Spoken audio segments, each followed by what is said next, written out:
King Arthur's Knights, Chapter 4, Part 4.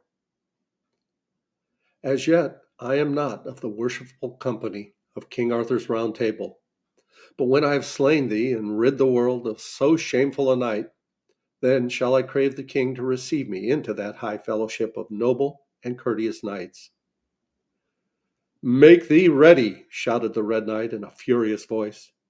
I will talk no more with thee. With that, they withdrew a little from each other, and then spurring their horses, and with lances in rest, they hurled themselves toward each other. With so great a clash did they come together that both their spears were broken into 100 pieces, and their breastplates, girths, and cruppers burst, and the two knights fell to the ground, half stunned with the shock. But in a little while they avoided their struggling horses, and leaping towards each other with their swords, they cut and hacked each the other so fiercely that great pieces of their shields and armor flew off. Thus they fought till it was past noon, and would not stop till at last they both lacked wind.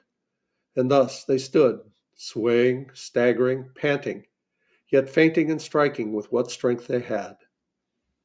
The Red Knight was a cunning fighter, and Beaumans learned much from him, though it was at the cost of many a gaping wound. When it was evensong, they rested by mutual accord, and seated on two molehills near the fighting place, they had their helms taken off by their pages, and their worse wounds bound up. Then Beaumans lifted up his eyes to the lady at the window, and saw how her looks were tender with pity for him. So heartened was he at the sight that he started up swiftly, and bade the Red Knight make him ready to do battle once more to the uttermost. Then they rushed fiercely at each other, and the fight raged more hotly than ever. At length, by cunning, the Red Knight suddenly struck Beaumans' sword from his hand, and before he could recover it, the Red Knight had with a great buffet thrown him to the ground, and had fallen upon him to keep him down. Then cried the Lady Lynette piteously, "O Sir Beaumans, Sir Beaumans, where is your great heart? My lady sister beholds you, and she sobs and weeps, for surely she feels the evil Red Knight hath her almost in his power." At that, so great a rage possessed Beaumans that with one great effort he thrust the Red Knight from him, and leaping up, he seized his sword again, and so fiercely did he beat upon his enemy that the Red Knight sank to his knees, and then was thrust groveling to the ground. Beaumans, leaping astride him, cut the fastening of his helm. Then the Red Knight shrieked for mercy.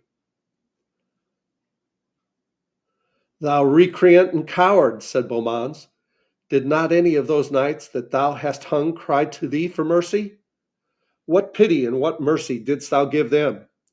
And thou deservest none from me, nor from any man." With that he slew him in a stroke, and the people in the castle cried out with joy. Their leader being dead, his following of earls, barons, and knights came and did homage to Beaumans, and he commanded that instantly they should betake themselves to the court of King Arthur, and yield them into his hands. Then for 10 days the Lady Lynette made Beaumans rest him in the Red Knight's tent, while she tended his many sore wounds. But ever Beaumans desired to go into the castle to see the lady he loved, but his hurts forbade him. On the 11th day he would no longer be denied, but having armed himself, all except his helm, which his page carried, he rode up to the castle gate. But as he came thither, he saw many armed men who pulled up the drawbridge before him, so that he should not enter.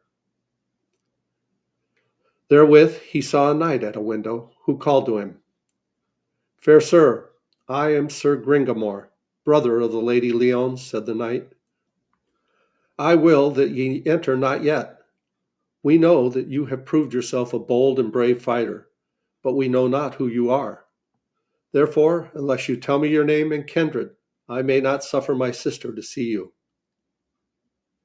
"I know naught of thee, Sir Knight," cried Beaumont sternly. "My business is with the lady, from whom I think I deserve a little kindness, for I have brought her deliverance and her love with some of the best blood in my body."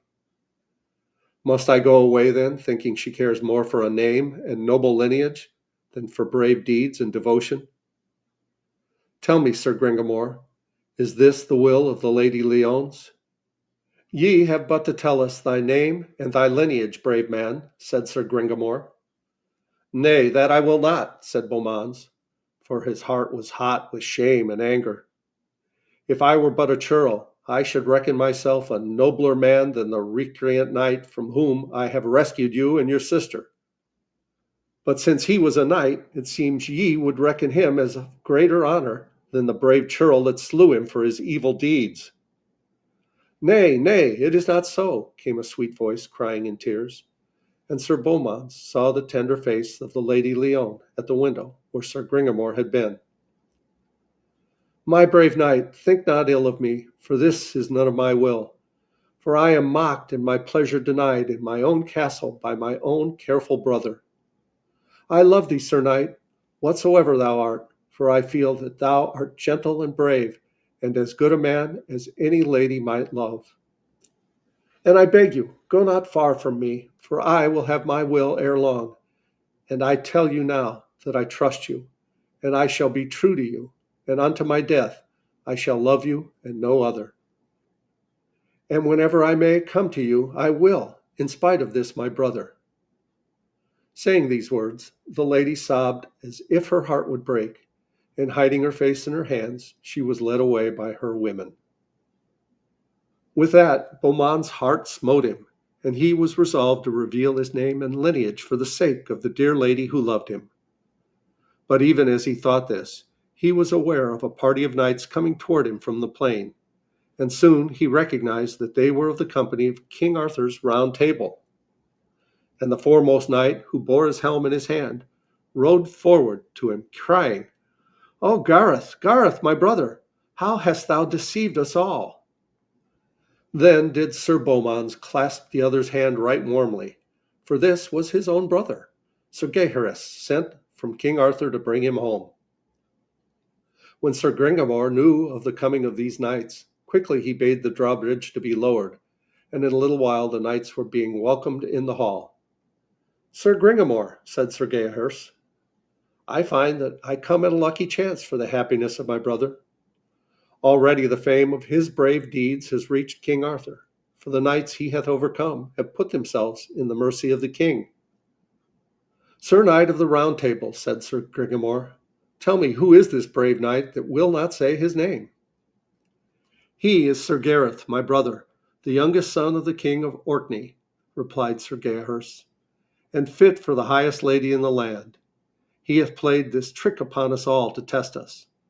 We did not know him, for he hath grown up to manhood while we have been long away from home. But ever he hath had an adventurous and witty mind." "Sir, I thank you," said Sir Gringamore, and taking Sir Gareth by the hand, he led him into the bower where sat the Lady Leones, who sprang to meet Sir Gareth. To her Sir Gringamore told all that he had heard, and then left Sir Gareth to tell her more of himself. And in a little while, at the court of King Arthur, they were married with great feastings and joustings, and with all things to make merry. And Lynette was wedded at the same time to Sir Gaheris. For though the Lady Lynette was sharp of tongue, she was of great and good heart, and well beloved of all who knew her well. And we'll start Chapter 5 in the next video. Thanks so much for watching. I hope you're enjoying the story of King Arthur's Knights. Please come back for our next one. I love you guys. As Tigger says, ta-ta for now.